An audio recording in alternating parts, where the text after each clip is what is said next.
सरकार नहीं मानती है तो हर हाल में हम लोग फिजिकल प्रोटेस्ट करेंगे ही करेंगे।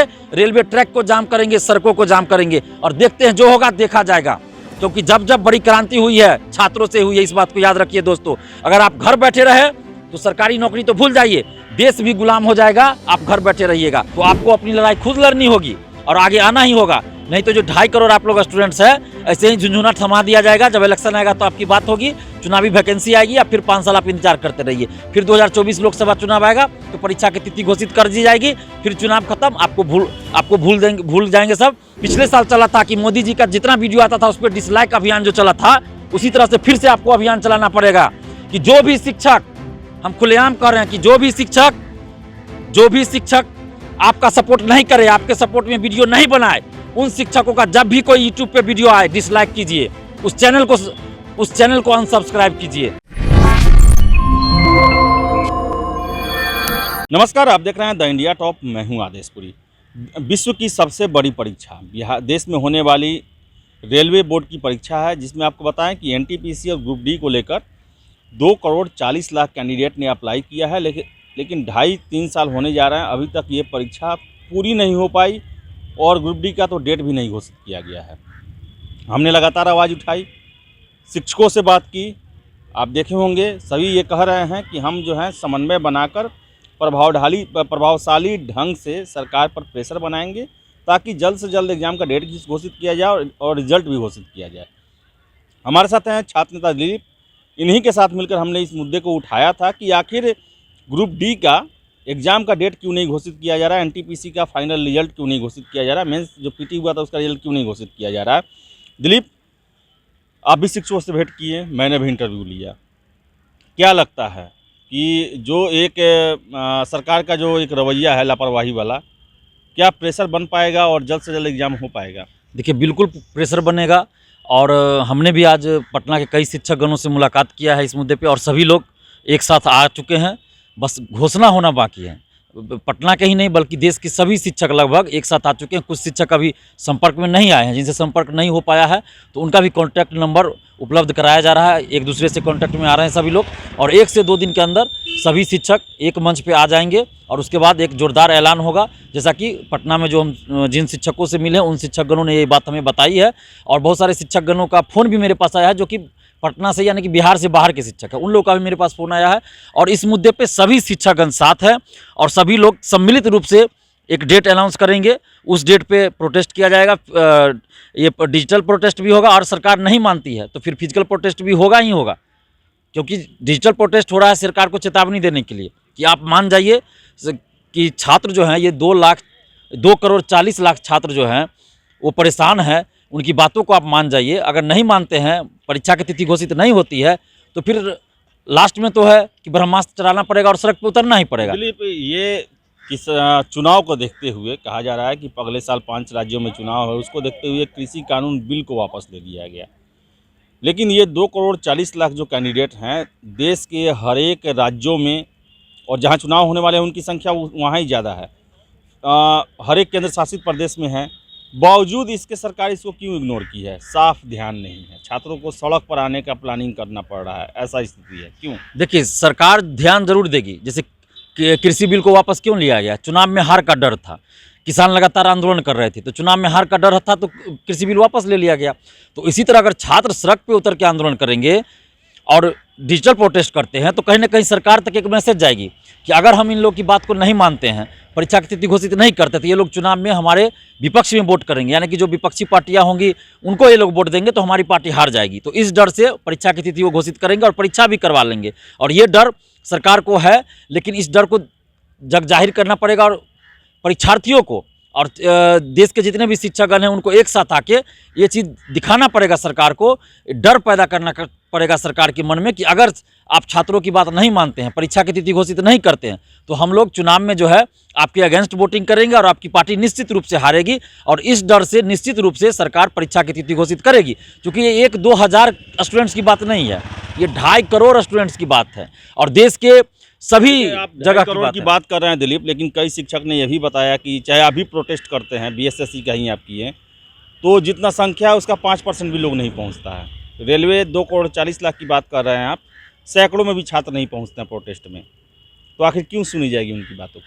ये बहुत बड़ी समस्या है और ये इस पे परीक्षार्थियों को सोचना पड़ेगा कि आप जब परीक्षा देने के लिए 400-500 किलोमीटर दूर जा सकते हैं, उत्तर भारत के लोग दक्षिण भारत में जाके परीक्षा दे सकते हैं। बिहार के ही स्टूडेंट्स की बात करूँ तो कर्नाटका कहाँ कहाँ जाके आप एग्जाम दे सकते हैं, लेकिन जब प्रोटेस्ट की बात आती है, उसी परीक्षा को पूरा कराने की बात होती है, तिथि घोषित कराने के लिए आंदोलन की बात होती है, तो क्या आप राजधानी पटना में भी नहीं आ सकते या फिर अपने जिला में नहीं उतर सकते सड़क पे? आपको डर किस बात का है?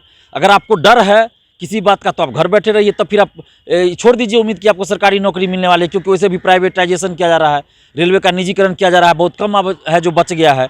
तो आपको ये सतर्क होना पड़ेगा और सावधान रहना पड़ेगा, नहीं तो ये जो वैकेंसी है ना, ये रद्द भी हो सकती है या फिर रद्द नहीं होती है तो इसमें सीटों की संख्या बहुत कम कर दी जाएगी, जैसे 2015 में भी हुई थी, सीटों की संख्या 4000 कम कर दी गई थी। तो ये ऐसा नहीं है कि पहले नहीं हुआ है, हो चुका है, तो इसमें भी हो सकती है। तो इसलिए जो 2.5 करोड़ लगभग स्टूडेंट्स है, परीक्षार्थी, उनको ये सोचना पड़ेगा कि आपको अपनी लड़ाई खुद लड़नी पड़ेगी। शिक्षक जो हैं, देश के शिक्षक आपका मार्गदर्शन कर सकते हैं।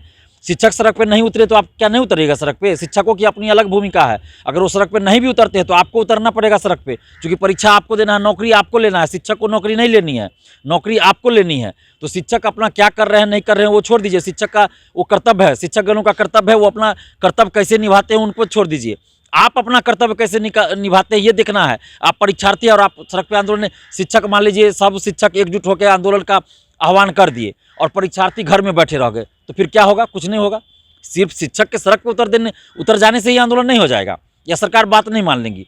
परीक्षार्थियों को ही सब कुछ करना पड़ेगा। मान लीजिए डिजिटल आंदोलन भी होगा, सारे शिक्षकगण, देश के शिक्षकगण एकजुट हो जाएं और डिजिटल अभियान चलाते हैं, लेकिन जब तक छात्र उसमें शामिल नहीं होंगे, परीक्षार्थी शामिल नहीं होंगे, तो कितने टीचर हैं? अरे मुश्किल से पूरे इंडिया में मिला लीजिए 1000-2000 शिक्षक होंगे ही ना होंगे जो रेलवे की तैयारी से जुड़े होंगे या फिर आंदोलन में सपोर्ट करेंगे। लेकिन परीक्षार्थी तो 2.5 करोड़ हैं। परीक्षार्थी जब तक नहीं ट्वीट करेंगे तो शिक्षक कितना भी ट्वीट करते रह जाए नहीं होगा। तो यहाँ पे समन्वय बनाना होगा कि सभी शिक्षक पहले एकजुट हो जाए, और हो भी रहे हैं, और पता चला कि हो चुके हैं। कुछ शिक्षकगणों से संपर्क किया जाना है, वो 1-2 दिन में हो जाएगा। और शिक्षक के साथ साथ जो 2.5 करोड़ स्टूडेंट्स हैं रेलवे, एनटीपीसी और ग्रुप डी के मिलाकर, तो ये 2.5 करोड़ स्टूडेंट्स भी यूनाइट हो जाए और एक साथ शिक्षक और छात्र का गठबंधन हो और एक साथ मुहिम चले और सभी लोग उसमें सपोर्ट करें। उसमें घर बैठे आपको डिजिटल में तो घर बैठे ही करना है, कम से कम डिजिटल प्रोटेस्ट होगा, तो उसमें क्या आपत्ति है? उसमें क्या आपत्ति? उसमें तो सबको घर बैठे करना पड़ेगा ना। और आप सोचिएगा चलो कोई कर रहा है, हम घर बैठे रहते हैं, हम पार्क में घूमते हैं तो हम वहाँ करते हैं कुछ, तो इससे नहीं होगा। ये आपके करियर का सवाल है, आपकी ज़िंदगी का सवाल है। और आप खुद सोचिए कि ग्रुप डी में कौन लोग फॉर्म भरे हैं भाई, जिनके पास आर्थिक स्थिति बिल्कुल ख़राब है, जिनके पिताजी फल बेचते हैं, दिन दिहाड़ी करते हैं, मजदूरी करते हैं, जो घर मकान बनता है उसमें ईंटा बालू ढोते हैं, राजमिस्त्री का काम करते हैं, कहीं रोड किनारे फुटपाथ पे दुकान चलाते हैं, जिनके पास जगह भी नहीं है, ज़मीन भी नहीं इतना है या फिर जगह नहीं है भाड़ा पे लेके वो मकान पे चल सके, तो फुटपाथ पे फल बेचते हैं या कुछ भी पॉलिश करते हैं, जूता चप्पल सीते हैं। वैसे लोगों का बेटा बेटी इसमें फॉर्म भरा है।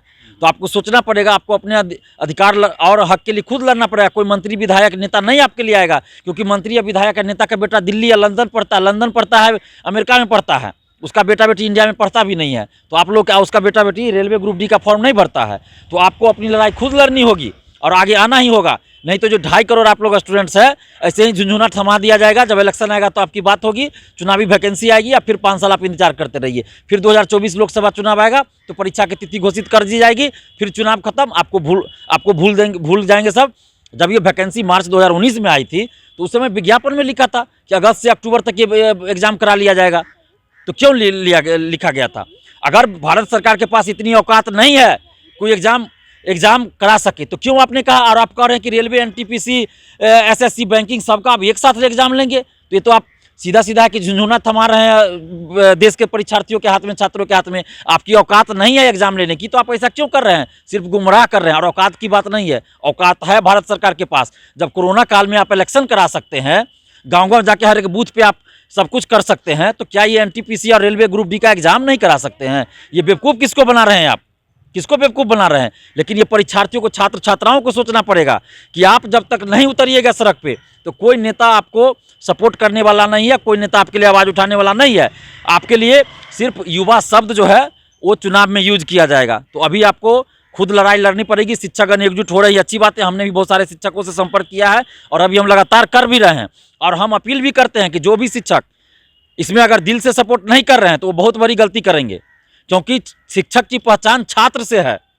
शिक्षक की पहचान छात्र से, अगर छात्र ही नहीं रहेंगे तो शिक्षक कहाँ से। आज जितना भी बड़ा बड़ा कोचिंग चल रहा है, चाहे यूट्यूब पे चले या ऑफलाइन चले, छात्र की वजह से वो चमके हैं। अगर छात्र यूट्यूब चैनल वाले को अनसब्सक्राइब कर दे, उनका नहीं देखे, तो कल को उनको पूछने वाला कोई नहीं रहेगा। रातों रात स्टार बन जाते हैं यूट्यूब पे, तो ये छात्र की वजह से है। तो छात्रों के साथ जब इतना अन्याय हो रहा है तो आप लोग सपोर्ट कीजिए। अगर जो भी टीचर, इसी में पहचान में भी आ जाएगा पूरे हिंदुस्तान में कौन टीचर है जो छात्र के मुद्दा पे सपोर्ट नहीं कर रहा है, तो ये पहचान भी हो जाएगा। ये अग्नि परीक्षा शिक्षकों के लिए भी है, ये अग्नि परीक्षा परीक्षार्थियों के लिए भी है, छात्र छात्राओं के लिए भी है कि वो अपने हक के लिए आवाज़ उठाते हैं कि नहीं। और ये अग्नि परीक्षा देश के तमाम छात्र नेताओं, छात्र संगठनों, पार्टी के नेताओं, तमाम मंत्री विधायकों, सभी के लिए है कि देखते हैं कि इस मुद्दे पे देश का कौन नेता आगे आता है, बोलता है। तो हम परीक्षार्थियों से खास के आग्रह कर रहे हैं कि आप लोग जो भी मुहिम चलेगा सर्वसम्मति से, डिजिटल प्रोटेस्ट होगा, डिजिटल में भी आप लोग साथ दीजिए। और डिजिटल से अगर सरकार नहीं मानती है तो हम लोग का जो अंतिम हथियार है, ब्रह्मास्त्र है, वो है फिजिकल प्रोटेस्ट। सड़क पे उतर के हम लोग आंदोलन करेंगे, और सिर्फ सड़क पे उतर के नहीं बल्कि रेलवे ट्रैक भी जाम करेंगे, और करना ही पड़ेगा अगर सरकार नहीं मानती है तो। और जहाँ जहाँ चुनाव होगा वहाँ आप लोग सरकार के विरुद्ध में वोटिंग कीजिए, इसको हराने का प्रयास कीजिए। देखिए तुरंत रेलवे LTPC की परीक्षा की तिथि भी घोषित होगी, परीक्षा भी होगी। अगर आप ऐसा नहीं करते हैं तो आप लिख के रख लीजिए, मेरा वीडियो ये सेव करके रख लीजिए, ये परीक्षा 2024 चली जाएगी लोकसभा चुनाव तक, और वैकेंसी पूरा 2024 में भी नहीं होगी। आप लिख के रख लीजिए, और वैकेंसी भी हो सकता है कैंसिल हो जाए, सीटों की संख्या भी कम कर दी जाएगी। तो सबसे पहले हम तमाम शिक्षकों को धन्यवाद देते हैं जो लोग शिक्षकों को एकजुट करने में लगे हैं, और जो शिक्षक अभी तक एकजुट हो चुके हैं उनको भी धन्यवाद देते हैं। और जो शिक्षक अभी तक नहीं आए हैं एक मंच पे, उनसे हाथ जोड़ के विनती भी कर रहे हैं कि आप लोग प्लीज़ एक साथ आइए और एक साथ आकर छात्रों के मुद्दे पे साथ दीजिए और आवाज़ उठाइए। और परीक्षार्थियों से भी हम हाथ जोड़ के विनती कर रहे हैं कि आप लोग साथ दीजिए, अपने हक और अधिकार की लड़ाई ये है। मैंने ये रेलवे ग्रुप डी और NTPC का फॉर्म नहीं भरा है, फिर भी मैं क्यों इतना चिल्ला रहा हूँ, क्यों बोल रहा हूँ, अपना पैसा खर्च करके पटना आ रहा हूँ, जा रहा हूँ, तो आप लोगों के लिए लड़ रहा हूँ, क्योंकि अन्याय हो रहा है, शोषण हो रहा है, गलत हो रहा है 2.5 करोड़ स्टूडेंट्स के साथ, इसलिए मैं उसका विरोध कर रहा हूँ और आप लोग के हक के लिए आवाज़ उठा रहा हूँ। तो क्या आप अपने हक और अधिकार के लिए आवाज़ नहीं उठाइएगा? आप खुद सोचिए, अपनी अंतरात्मा से पूछिए कि कोई सपना चौधरी का वीडियो होता है, कोई गाना होता है, अक्षरा सिंह का होता है, तो आप लोग वायरल कर देते हैं उसको बिना मतलब का, उससे आपको कोई फायदा नहीं होने वाला। मैं गलत बोल रहा हूँ तो आप मुझे जूता मारिए, लेकिन आप लोग ऐसा करते हैं, मैंने खुद देखा है। लेकिन जब आपके हक और अधिकार की बात होगी किसी वीडियो में तो आप उस वीडियो को शेयर नहीं कीजिएगा कहीं। तो ये कहीं ना कहीं आपकी गलती है। 2.5 करोड़ स्टूडेंट्स है, आप एक वीडियो को 2.5 करोड़ स्टूडेंट शेयर कीजिएगा ना तो प्रधानमंत्री झुक जाएंगे।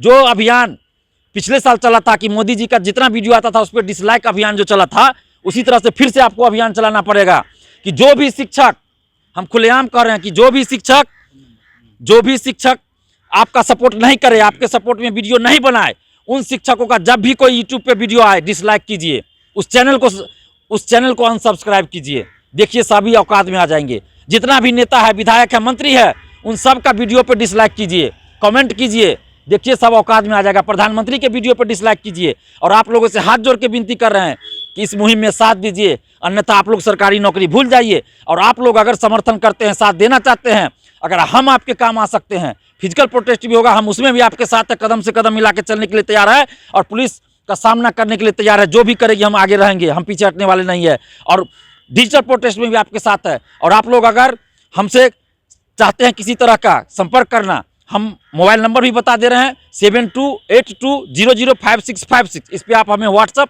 या कॉल करके संपर्क कर सकते हैं। और हम लोग एक बड़े आंदोलन की तैयारी कर रहे हैं। अगर डिजिटल प्रोटेस्ट से सरकार नहीं मानती है तो हर हाल में हम लोग फिजिकल प्रोटेस्ट करेंगे ही करेंगे, रेलवे ट्रैक को जाम करेंगे, सड़कों को जाम करेंगे, और देखते हैं जो होगा देखा जाएगा। क्योंकि जब जब बड़ी क्रांति हुई है छात्रों से हुई है, इस बात को याद रखिए दोस्तों। अगर आप घर बैठे रहे तो सरकारी नौकरी तो भूल जाइए, देश भी गुलाम हो जाएगा। आप घर बैठे रहिएगा, हर चीज़ का निजीकरण हो रहा है। आप सोच लीजिए कि रेलवे में कितना लोगों को नौकरी मिलता था। अगर आज आप आवाज़ नहीं उठाते हैं, रेलवे का निजीकरण जिस तरह से हो रहा है, अभी कल ही परसों अखबारों में भी आई है कि प्राइवेट लोगों को ऐसा दिया जा रहा है, जिस तरह से सड़कों पे प्राइवेट बस चलती है उस तरह से अब रेलवे ट्रैक पे, यानी सरकारी रेलवे ट्रैक पे प्राइवेट ट्रेन दौड़ेगी और मनमाना आपसे किराया लिया जाएगा। जो सरकारी ट्रेन होगी ना, वो नाम के लिए रहेगी, उसको टाइम ही नहीं दिया जाएगा कि वो रेलवे ट्रैक पे ट्रेन चले जाए। देख लीजिएगा भविष्य में यही होगा। जो सरकारी ट्रेन होगी उसको जानबूझ के लेट लतीफ़ी किया जाएगा कि आपको मजबूरी में प्राइवेट ट्रेन में बैठना पड़ेगा, यही होगा। और निजीकरण का यही नुकसान होगा कि आपको सरकारी नौकरी नहीं मिलेगी। जो नौकरी आपको 25,000 30,000 में अभी मिल रही है, 25-30,000 35,000 में आप जो नौकरी सरकारी नौकरी कर रहे हैं, वही नौकरी आपको 5,000 और 7,000 में करने के लिए मजबूर कर दिया जाएगा। जितना जो वेतन होता है, जो मंथली इनकम होता है, एक राजमिस्त्री का होता है ना, एक मजदूर कमाता है, उससे भी कम पैसा आपको सरकारी नौकरी में मिलेगा। सरकारी नौकरी नहीं, प्राइवेट कर दिया जाएगा, आपको ठेके पे रखा जाएगा, ठेके पे रखा जाएगा। उस समय आप कुछ भी नहीं कर पाएगा। इसलिए अभी वक्त है, आप संभलिए और एकजुट होकर प्रयास कीजिए, इस मुहिम का साथ दीजिए। और जब भी डेट डिसाइड होता है, जो भी डेट डिसाइड होगा, उस डेट पे आप फिजिकल या डिजिटल प्रोटेस्ट होगा, डिजिटल में साथ दीजिए। उसके बाद अगर फिजिकल होता है, फिजिकल में भी साथ दीजिए। बस एकजुटता बनाए रखिए। ज़्यादा से ज़्यादा जो भी वीडियो इससे रिलेटेड हो उसको शेयर कीजिए, लाइक कीजिए, कमेंट कीजिए, बहुत ज़रूरी है। अन्यथा सरकार तक हमारी आवाज़ नहीं पहुंच पाएगी। सरकार तक आवाज़ पहुंचानी है, जोरदार ढंग से पहुंचानी है। इस बात का ध्यान रखिए और इस मुहिम में साथ दीजिए। धन्यवाद। जय हिंद। तो दिलीप थे और इन्होंने साफ कहा है और छात्रों के लिए ही इन्होंने कहा है कि आप अपने भविष्य अधिकारों के लिए जागिए और प्रयास कीजिए। 3-3 साल से परीक्षा चल रही है, 2.5 करोड़ छात्र उलझे हुए हैं इस परीक्षा में और सरकार के पास इतना फुर्सत नहीं है कि इनके एग्ज़ाम को ले सके या फिर डेट भी बता सके। तो फिलहाल इस वीडियो में इतना ही। वीडियो पसंद है लाइक शेयर करें, कमेंट करें, हमारे चैनल द इंडिया टॉप को सब्सक्राइब जरूर कर ले। धन्यवाद।